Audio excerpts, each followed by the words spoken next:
আসসালামু আলাইকুম। আশা করি সবাই ভালো আছো। তো তোমাদেরকে আফটার স্কুলের পক্ষ থেকে সবাইকে স্বাগতম। আজকে আমাদের ভেক্টরের পার্ট 2, অর্থাৎ আজকে আমাদের ভেক্টরের সেকেন্ড ক্লাস। আমরা আমাদের ভেক্টরের ফার্স্ট ক্লাসে শিখেছিলাম একটা ভেক্টর রাশি কি, বা একটা ভেক্টর রাশিকে হচ্ছে কিভাবে প্রকাশ করা হয়, বিভিন্ন প্রকার ভেক্টর, কোন ভেক্টরটা আসলে কেমন হয়, সেই জিনিসগুলো সম্পর্কে আমরা আলোচনা করেছিলাম। তো আজকের ক্লাসে হচ্ছে আমরা আলোচনা করব ভেক্টর যোজন, ত্রিভুজ সূত্র, বহুভুজ সূত্র এবং হচ্ছে সামান্তরিক সূত্র। তো আসো আমরা আজকে ক্লাসটা শুরু করি। তো আমাদের আজকের ফার্স্ট টপিক হচ্ছে ভেক্টর যোজন। যোজন মানে আমরা বুঝি হচ্ছে যোগফল। ভেক্টর যোজনেও আমরা হচ্ছে যোগই করব, দুইটা ভেক্টর, দুই বা ততোধিক ভেক্টর হচ্ছে আমরা যোগ করব। তো আমার কাছে ধরো মনে করি একটা ভেক্টর আছে হচ্ছে এ ভেক্টর, আরেকটা ভেক্টর আছে হচ্ছে বি ভেক্টর। তো এ ও বি দুইটা ভেক্টর হচ্ছে আমার কাছে দেওয়া আছে। তাহলে এই যে দুইটা ভেক্টর যদি দেওয়া থাকে, তাহলে যোজন বা আমরা তাদের যোগটা কিভাবে করব, বা তাদের লব্ধি বা যোগফল আমরা কিভাবে নির্দেশ করব। যদি একটা ভেক্টরের, এই যে এ ভেক্টর আমি আঁকলাম, এ ভেক্টরের যে শীর্ষবিন্দুতে যদি বি ভেক্টরের পাদবিন্দু যুক্ত হয়, তাহলে প্রথম ভেক্টরের পাদবিন্দু থেকে শেষ ভেক্টরের শীর্ষবিন্দু পর্যন্ত যে ভেক্টরটা আঁকা হবে, সেই ভেক্টরটা হচ্ছে তাদের লব্ধি নির্দেশ করে।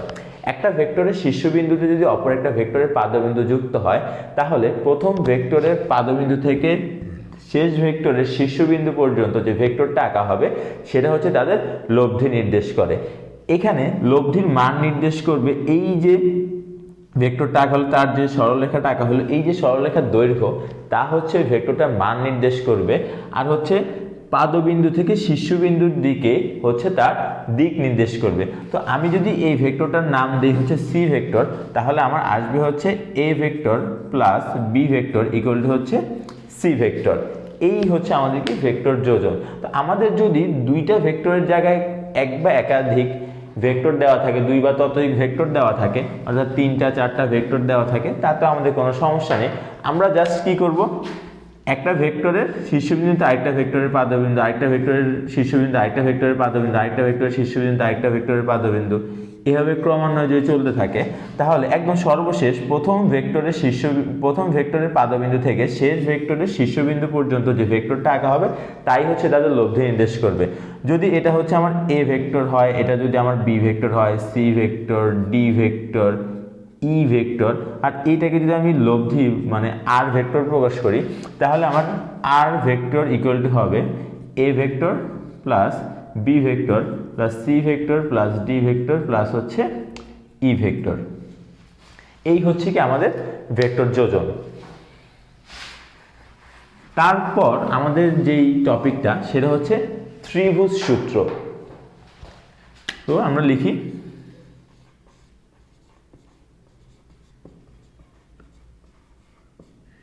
ত্রিভুজ সূত্র। তো এই ত্রিভুজ সূত্রটা কি? তো ত্রিভুজ সূত্রের জন্য আমরা আগে একটা ত্রিভুজ আঁকি। এই যে একটা ত্রিভুজ আমি আঁকলাম, ত্রিভুজটার নাম দিলাম হচ্ছে আমি এ বি সি, একটা ত্রিভুজ।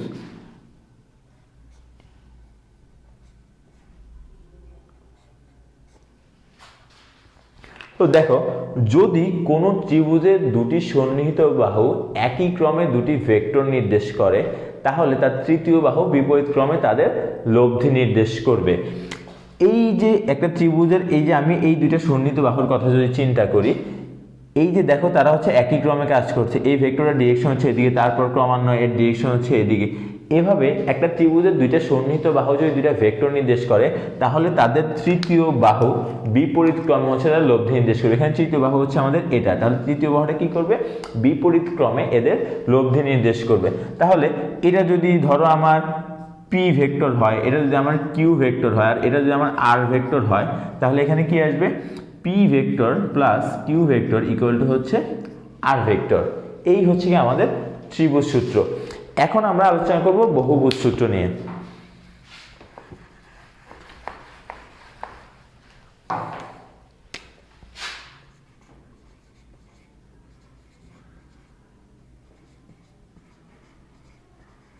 বহুভুজ সূত্র। তো আমাদের বহুভুজ সূত্র, বহুভুজ মানে আমরা কি বুঝি, আমাদের দুই বা ততোধিক বাহু থাকবে তার। তো আমরা তিনটা বাহু থাকলে ত্রিভুজ বলতেছি, চারটা বাহু থাকলে চতুর্ভুজ বলতেছি, পাঁচটা বাহু থাকলে আমরা পঞ্চভুজ বলতেছি। তো এরকম যদি আমাদের অনেকগুলো বাহু থাকে, দুইয়ের অধিক, পাঁচটা, ছয়টা, সাতটা বাহু থাকে, সেই ক্ষেত্রে আমরা বহুভুজ সূত্র বলতেছি আর কি। তো সেই ক্ষেত্রে আমরা লব্ধিটা কিভাবে বের করব, ওই যে আমরা যোজন নিয়মের ক্ষেত্রে একের মানে দুইয়ের অধিক, চারটা, পাঁচটা বাহু থাকলে যেভাবে আমরা যোজন নিয়ম অনুযায়ী ভেক্টরের লব্ধি বের করেছিলাম, বহুভুজ সূত্র ঠিক সেম। আমাদের যদি n সংখ্যক বাহু থাকে, তাহলে আমরা একটা বহুভুজ কিভাবে বের করব, বহুভুজের লব্ধিটা কি হবে সেটা আমরা একটু দেখি। ধরো এই যে আমাদের একটা ভেক্টর দেওয়া আছে, এই ভেক্টরের শীর্ষবিন্দুতে আরেকটা ভেক্টর আঁকা আছে, এই ভেক্টরের শীর্ষবিন্দুতে আরেকটা ভেক্টর আঁকা আছে, অর্থাৎ প্রত্যেকটা ভেক্টরের শীর্ষবিন্দুতে আরেকটা ভেক্টরের পাদবিন্দু অ্যাড হয়েছে। তো এই যে আরেকটা আঁকলাম, এই যে আরেকটা আঁকলাম, এভাবে যদি আমি ক্রমান্বয়ে যতগুলোই দেই না কেন, তাহলে প্রথম ভেক্টরের পাদবিন্দু থেকে শেষ ভেক্টরের শীর্ষবিন্দু পর্যন্ত যেই ভেক্টরটা আঁকা হবে তাই কিন্তু হচ্ছে তাদের লব্ধি নির্দেশ করবে। তো এটা যদি আমার এ হয়, এটা যদি আমার বি হয়, এটা যদি আমার সি হয়, ডি হয়, এটা যদি ই হয়, এটা যদি এফ হয়, এটা যদি আমার জি ভেক্টর হয়, আর এইটাকে যদি আমি লব্ধি বলি, তাহলে এটা যদি আমার আর ভেক্টর হয়, তাহলে আমার এখানে আর ভেক্টর ইকুয়াল টু কি আসবে, আর ভেক্টর ইকুয়াল টু আসবে A vector plus B vector plus C vector plus D vector plus E vector plus F vector plus হচ্ছে জি ভেক্টর। এই হচ্ছে আমাদের বহুভুজ সূত্র। তো আমাদের সর্বশেষ যে টপিক আজকের সামান্তরিক সূত্র, এবং ভেক্টরের সবচেয়ে ইম্পর্টেন্ট টপিক হচ্ছে আমাদের সামান্তরিক সূত্র। তো সামান্তরিক সূত্র জিনিসটা কি আমরা একটু দেখি, আগে একটু লিখে নিই আমরা।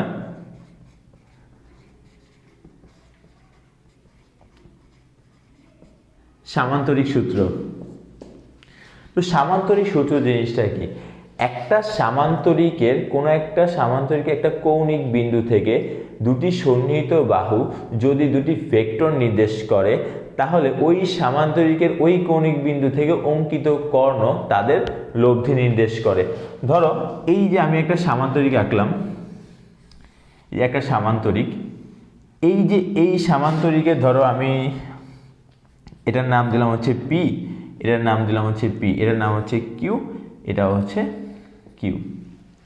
অর্থাৎ একটা সামান্তরিকের কোনো একটা কৌণিক বিন্দু থেকে দুটি সন্নিহিত বাহু যদি দুটি ভেক্টর নির্দেশ করে, তাহলে ওই সামান্তরিকের ওই কৌণিক বিন্দু থেকে অঙ্কিত কর্ণ তাদের লব্ধি নির্দেশ করবে। এই হচ্ছে কি আমাদের সামান্তরিক সূত্র।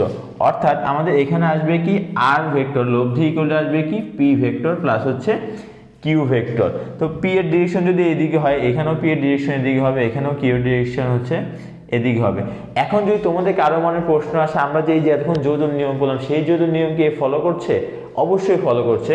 দেখো এই যে পি ভেক্টরের ডিরেকশন এদিকে, পি ভেক্টরের শীর্ষবিন্দুতে কিউ ভেক্টরের পাদবিন্দু যুক্ত হয়েছে, এই যে পি কিউ ভেক্টর ক্রমান্বয়ে দুইটা ভেক্টর নির্দেশ করতেছে। তাহলে দেখো এই যে প্রথম ভেক্টরের পাদবিন্দু থেকে শেষ ভেক্টরের শীর্ষবিন্দু থেকে পর্যন্ত কিন্তু আমাদের এই আটটা লব্ধি নির্দেশ করতেছে। তাহলে আমাদের সামান্তরিক সূত্র কিন্তু আমাদের লব্ধি বা যোজনের যে নিয়মগুলো সেগুলো কিন্তু সে ফলো করছে।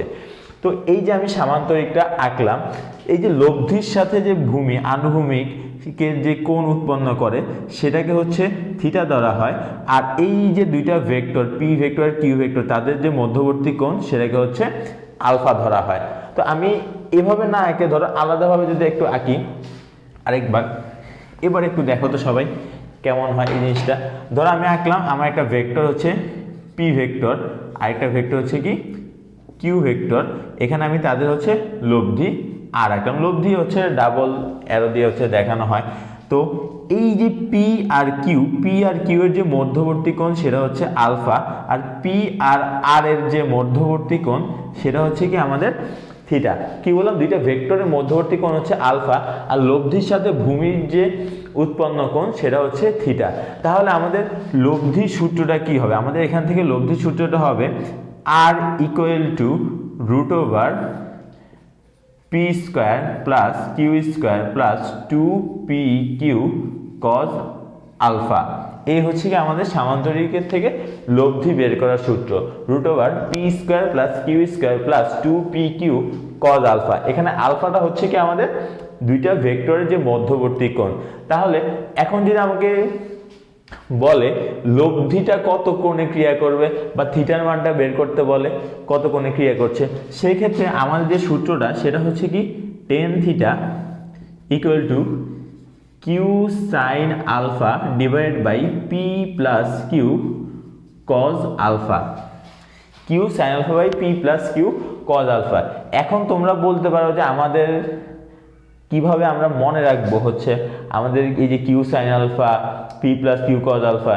আবার যদি অনেক সময় আমরা যদি বলতে চাই, আমরা যদি প্যাচ লাগাই ফেলতে পারি যে p sin alpha plus q plus p cos alpha কেন হলো না, সেক্ষেত্রে তোমরা সবসময় মনে রাখবা থিটাটা যার সাথে ক্রিয়া করবে সে হচ্ছে সবসময় সিঙ্গেল থাকবে।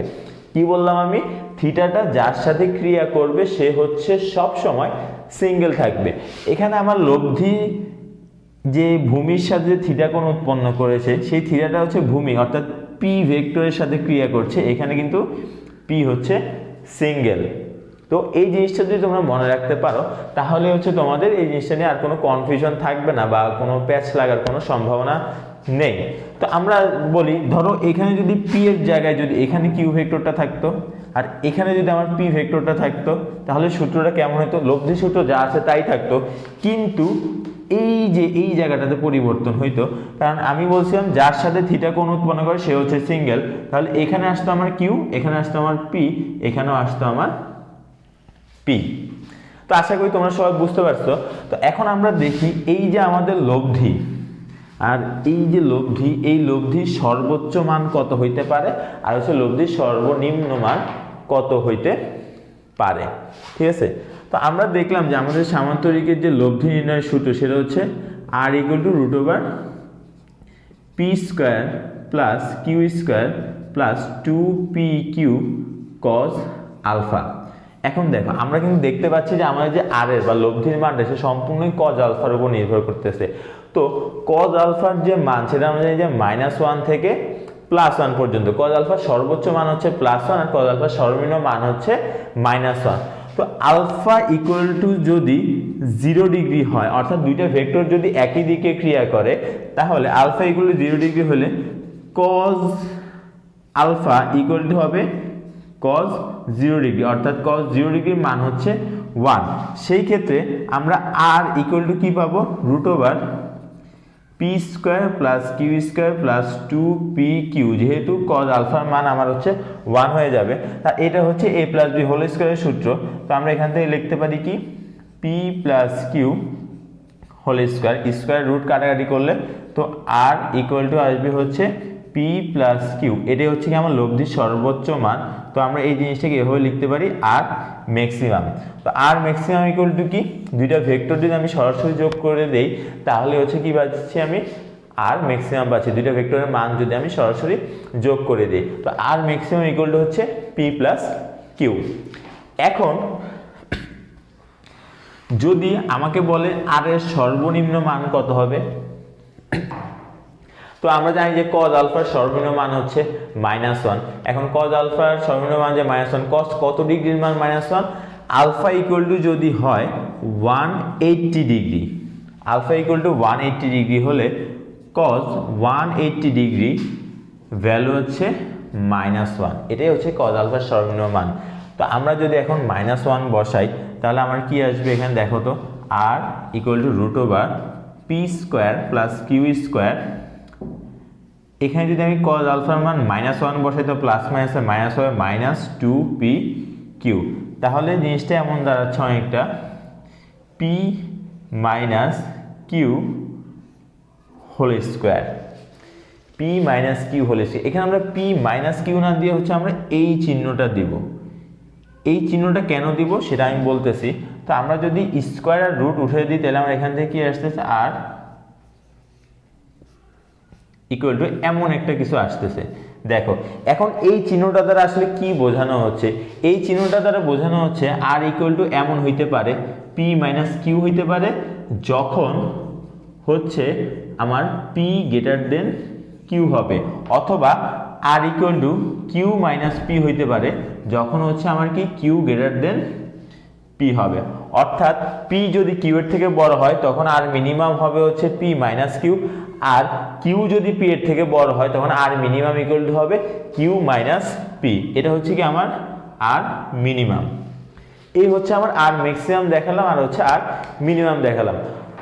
তারপর এই যে আমাদের মনে কি একটা কোশ্চেন আসতে পারে না, আমরা 0 ডিগ্রি দেখলাম, 80 ডিগ্রি দেখলাম, যদি এখন আমরা আলফার মানটা 90 ডিগ্রি দিই তাহলে কেমন আসবে জিনিসটা?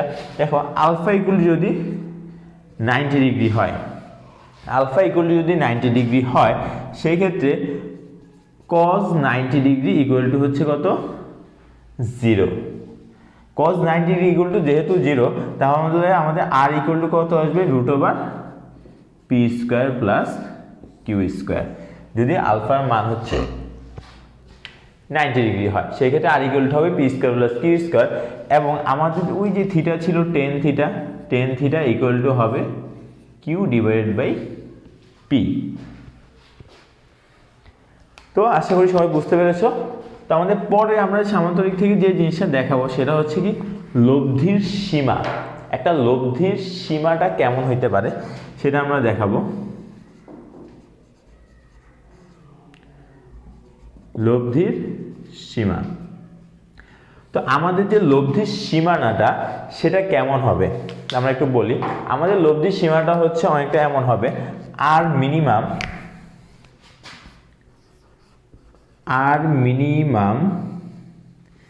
লেস দেন ইকুয়াল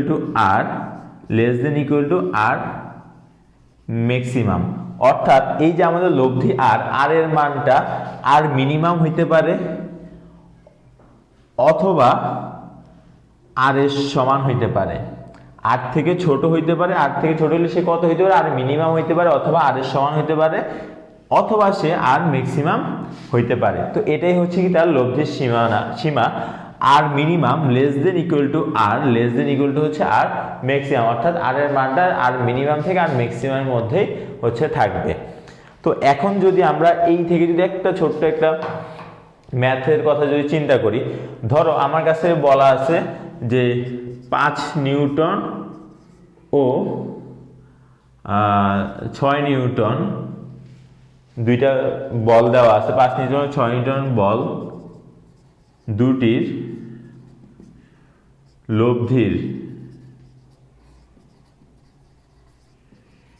লব্ধির সীমা কত হবে? যদি আমার কাছে এমন কোনো কোশ্চেন করে 5 নিউটন ও 6 নিউটন বল দুটির লব্ধির সীমা কত হবে, তাহলে লব্ধির সীমা বের করতে হলে আমাদের কি লাগে? ধরো দুইটা ভেক্টরের দুইটা মান দেওয়া আছে আর কি, 5 নিউটন 6 নিউটন দুইটা ভেক্টরের মান দেওয়া আছে, তো ভেক্টর আর কি বলের মান দেওয়া আছে, তো সেখান থেকে আমাদের লব্ধির সীমা বের করতে বলছে। তো লব্ধির সীমাটা কেমন হবে? তো আমাকে আগে হচ্ছে কি বের করা লাগবে? আর ম্যাক্সিমাম বের করা লাগবে।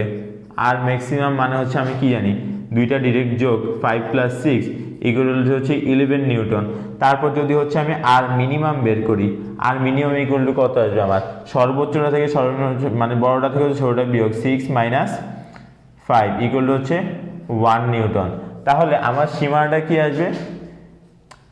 1 newton less than equal to R less than equal to 11 newton. অর্থাৎ এই যে দুইটা বল দেওয়া আছে, এই দুইটা বলের যে লব্ধির সীমাটা সেটা হচ্ছে 1 নিউটন থেকে 11 নিউটনের মধ্যে হবে। অর্থাৎ লব্ধিটা হয় 1 নিউটন হবে বা 1 নিউটন থেকে বড় হবে, অথবা 11 নিউটন হবে কিন্তু 11 নিউটন থেকে ছোট হবে।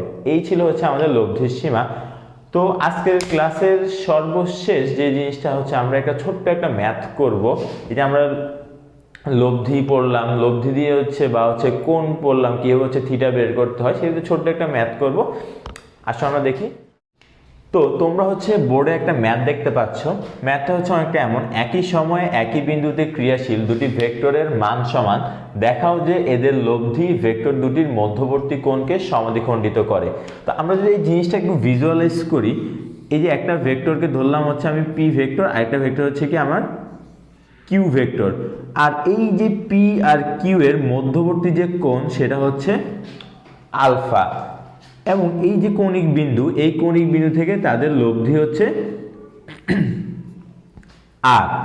লব্ধির সাথে ভূমির যে উৎপন্ন কোণ সেটাকে আমি ধরলাম হচ্ছে থিটা। তো আমাকে প্রমাণ করতে হবে এই যে লব্ধি আর, এই লব্ধি আরটা হচ্ছে পি আর কিউ এর যে মধ্যবর্তী কোণ আলফা, আলফাকে হচ্ছে সমদ্বিখণ্ডিত করে, অর্থাৎ সমান দুই ভাগে বিভক্ত করে। তো আমরা এই একটু আগে যে কোণের যে সূত্রটা পড়লাম সেটা অনেকটা এমন ছিল, tan theta equal to Q sine alpha divide by P plus Q cos alpha. এখানে পি এর সাথে হচ্ছে থিটা কোণ উৎপন্ন করছে, লব্ধিটা পি এর সাথে কোণ উৎপন্ন করছে এবং পি হচ্ছে সিঙ্গেল। তো যেহেতু আমাকে বলে দিছে যে একই বিন্দুতে ক্রিয়াশীল দুটি ভেক্টরের মান সমান, যেহেতু দুইটা ভেক্টরের মান সমান, তাহলে অবশ্যই আমার কি পি ভেক্টরের যে মানটা আর কিউ ভেক্টরের যে মানটা সেটা সমান হবে। অর্থাৎ আমি কি বলতে পারি, আমি বলতে পারি যে পি ইকুয়াল টু কিউ। যেহেতু আমি পি ইকুয়াল টু কিউ বলতে পারি, তাহলে ওই সূত্রতে আমি যদি মানটা কিউ এর জায়গায় যদি আমি পি ইউজ করি, তাহলে দেখো অনেকটা এমন আসে, P sine alpha divide by P plus P cos alpha. তো এখান থেকে যদি ধরো এই যে লিখলাম পি সাইন আলফা, এখান থেকে হচ্ছে আমার পিটা কমন যায়, পি কমন নিলে 1 প্লাস কজ আলফা আসে, তারপর পি পি কাটা যায়, এখানে থাকে হচ্ছে সাইন আলফা ডিভাইড বাই হচ্ছে 1 প্লাস কজ আলফা। এই সাইন আলফাটাকে লেখা যায়, আমরা ত্রিকোণমিতিতে হচ্ছে আমাদের দুইটা সূত্র হয়, তোমরা তোমার ত্রিকোণমিতি ক্লাসে হচ্ছে সূত্রগুলো দেখবা। একটা সূত্র হচ্ছে অনেকটা এমন, sign 2a, sign 2a equal to হচ্ছে 2 sine A cos A, 2 sine A cos A. আরেকটা সূত্র হচ্ছে 1 plus cos 2a equal to 2 cos square A. তো এখানে দেখো আমাদের সাইন আলফা দেওয়া আছে আমাদেরকে, তো আমরা যদি এই জিনিসটা এভাবে লিখি, সাইন 2 ইন্টু আলফা বাই 2, তাহলে এই এ হচ্ছে আমার আলফা বাই 2। আর এখানে যদি আমরা এভাবে লিখি 1 plus cos 2 into alpha by 2 লিখতেই পারি। তাহলে এখানে কি আসলো, সাইন 2a আসলো আর হচ্ছে কস 2a আসলো। সাইন 2a থেকে আমরা লিখতে পারি কি 2 sine A cos A, 2 sine A cos A, আর নিচে লিখতে পারি কি 2 কজ স্কোয়ার এ। তাহলে এখান থেকে হচ্ছে আমার কি কি কাটা যায়, দেখো তো 2 2 হচ্ছে কাটা যায়, এখানে কজ আলফা বাই 2 আছে, এখানে দুইটা কজ আলফা বাই 2 আছে, কজ আলফা বাই 2 আর এখানে একটা কজ আলফা বাই 2 কাটা যায়। তো এই জিনিসটা লাস্টে যদি আমরা এই পাশে আইনা লিখি, তো এখান থেকে আসে হচ্ছে কি আমার অনেকটা এমন আসে, alpha by sine alpha by 2 tan theta equal to sine alpha by 2 by cos alpha by 2। তো সাইন বাই কজ মানে জানি হচ্ছে আমরা 10, তাহলে আমরা কি লিখতে পারি, আমরা লিখতে পারি tan theta equal to 10 alpha by 2, অতএব theta equal to alpha by 2।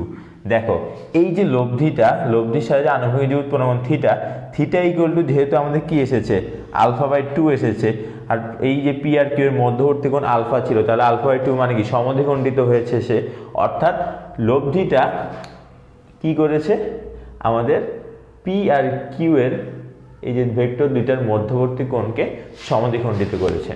আশা করি সবাই বুঝতে পেরেছো। তো আজকের ক্লাস এতটুকু ছিল, আল্লাহ হাফেজ।